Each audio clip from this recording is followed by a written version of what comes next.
mayroon na naman ako para sa trolls ito, sa mga trolls. At saka sa mga dati kong kasama sa Marcos, nakakita ko ng estratehiya na paano isupalpal yung mga kakampi ng magnanakaw at saka adik. Wala akong pinangalanan, magnanakaw at saka adik. Sino man yun, sila na yun. Ganito ang estratehiya ko ngayon. Dahil pag pinag-uusapan natin ang corruption, isisingit nila ang Duterte. Sisingit nila ang Duterte. Para sa kalamanan nyo ng lahat, mga kakampi ng magnanakaw at saka adik, para sa kakampi ng magnanakaw at saka adik, ako ay nagsimula kay Pangulong Duterte na anti-corruption. Paano niyo ako matatag na Duterte? Hindi ako Duterte, I am Marcos loyalist. Pero hindi ako bulag. Hindi ako bulag na tulad nyo, mga kaibigan. Sinasabi ko lang yan na magmula ako kay Duterte year 2000, sa pandemic hanggang ngayon, yan yung aking advocacy, labanan ang mga tiwali sa gobyerno.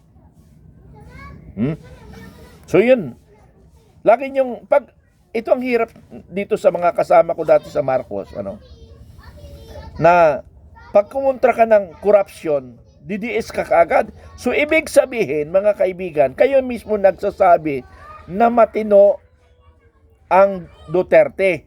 Bakit? Kasi corruption yung tinitira isinisingit nyo si Duterte.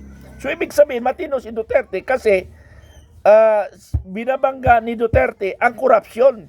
Kayo na mismo ang nagkuhan yan ang nagpapalabas na ganun ang kwento Kasi nilalabanan namin corruption, Duterte ang sinisingit ninyo. Wala na ba kayong magandang naratibo? Sana kung ano ang issue na nilabas namin o nilabas ko, yun doon lang tayo mag-ikot. Ang kaso, ito yung issue ko, corruption, tungkol sa malita-malita, ang ipapaliwanag nila Duterte. Dapat i-depensahan nyo yung malita. Hindi totoo yan. Mali yan. Para doon lang tayo mag-focus ng usapan. Idadali nyo sa iba. Hindi natin na-solve yung isang issue. In the case at bar, hindi yan tatanggapin sa korte. Isa-isa lang. Hindi one count, tatlo, one count. Hindi. Kung anong issue, corruption, doon sa malita-malita, yun lang ang focus natin, malita. Hindi kay Duterte nagsimula yung Ghost Project. Adi iba na ang discussion natin ngayon. Hindi na doon sa malita. O, estratehiya nyo yun para iligaw kami. Ganon? Hindi ako ganon. Kaya nga ngayon, may estratehiya ako ngayon, mga kasama. Pag mali ang komento mo, wala doon sa aking issue, i-delete kita. Kasi nga, nagiging tanga tayo. Nagiging adik ang pag-uutak natin. Ito ang issue, dadalhin nyo sa issue. Tapos pag sinagot ko issue, dadalhin nyo dito. Hanggang nag-away na lang tayo, wala tayong na-resolve. Wala tayong natutuhan. Kung sino ba talaga ang tama sa ating dalawa. Di ba? Wala kasi pag ganun Unlike isa lang ang direction natin, para doon makikita natin kung sino ang nagsasabi ng tama, ikaw o ako. Kaya pag nagsalita ako, hindi ko sinasabing perfecto ako. Baka mayroon kayong magandang depensa doon sa naratibo ko. Ang hirap sa inyo Kung saan nyo dadalhin yung kwento kasi wala kayong maisagot.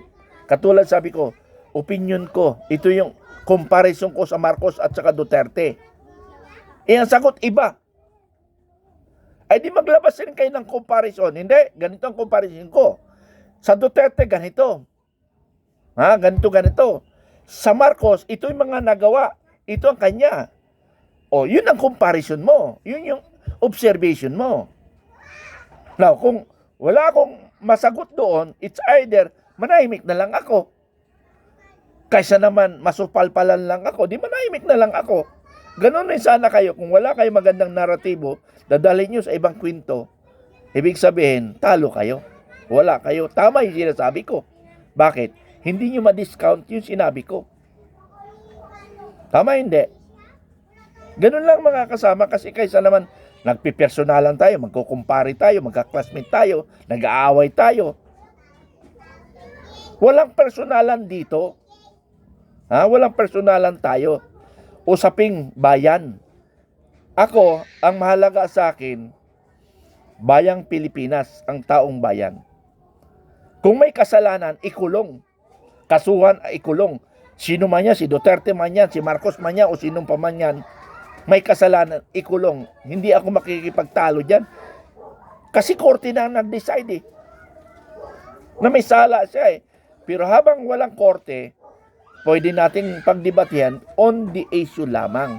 Hindi natin dadaling kung saan kasi wala tayong matapos na issue. So, nakaintindihan tayo, mga troll na walang naratibo. May nagalit pa nga isang kena, sir, pasensya ka sir Pagka napikon ako sa iyo sir, makakatikim ka sa akin ng mura. Kasi, ito sir ang opinion ko. Hindi, wag mo akong turuan. Wag kang pumasok sa aking post. Wag kang pumasok, wag kang magbigay ng comment. Magsarili kang post. Para papasok ako kung mayroon ako i-rebat sa iyo. Pero kung alam kong wala akong i-rebat, hindi ako papasok.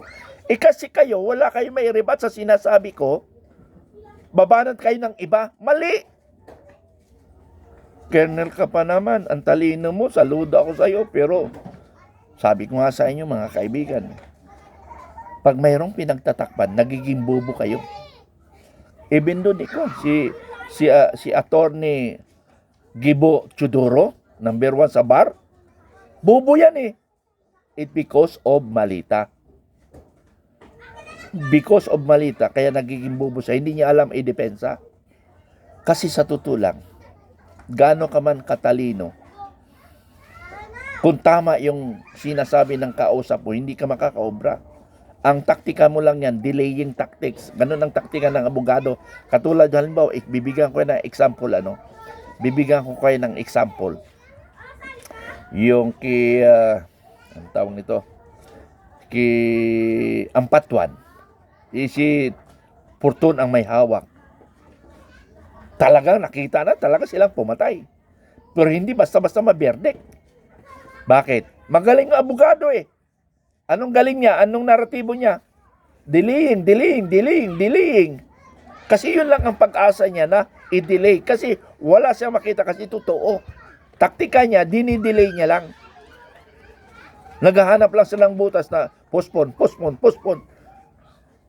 Tapos yung anak niya, nag-master ng law.